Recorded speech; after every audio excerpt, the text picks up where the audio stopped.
حضور نے فرمایا غلاموں پتہ ہے سب سے افضل صدقہ کون سا ہے؟ ایک صحابی کہنے لگے حضور یتیم کو دینا، فرمایا نہیں۔ سب سے افضل صدقہ کون سا ہے یا رسول اللہ؟ مسکین کو دینا، فرمایا نہیں۔ سب سے افضل صدقہ حضور مسافر کو دینا، فرمایا نہیں۔ سب سے افضل صدقہ یا رسول اللہ مجاہدین اسلام کو دینا، فرمایا نہیں۔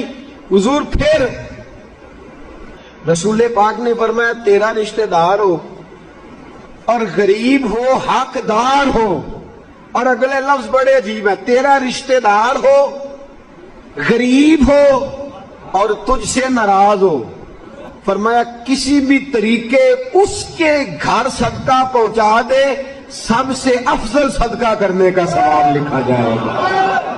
محبوب پاک سید عالم صلی اللہ تعالی علیہ وسلم نے فرمایا لا يدخل الجنت قاطع، فرمایا جو رشتے توڑنے والا ہے جنت میں نہیں جائے گا، جو رشتے توڑنے والا ہے وہ جنت میں نہیں جائے گا۔ الذین ینقضون عہد اللہ من بعد میثاقہ ویقطعون ما امر اللہ بہ ان یوصل ویفسدون فی الارض، فرمایا جو رشتے توڑے گا وہ تو زمین میں فساد برپا کر دے گا، وہ زمین میں اولئک هم الخاسرون، یہ وہ لوگ ہیں دنیا میں بھی نقصان